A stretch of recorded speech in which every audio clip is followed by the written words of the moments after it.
My name is Marcos Cortez. I am the operations manager here at the Habitat for Humanity Oakland ReStore.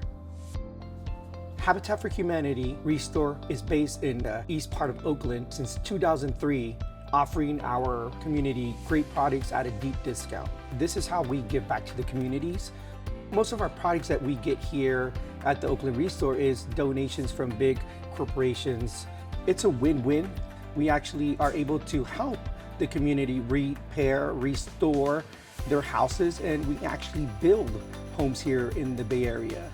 What I look for in a company like BeeGreen is not only customer service, but getting to know us on a personal level, getting to know us better on our needs, giving us different options.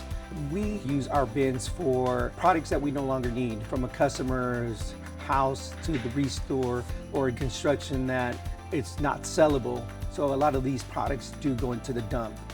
They have plans for any different waste you have. You don't have to just get one container. They have multiple containers.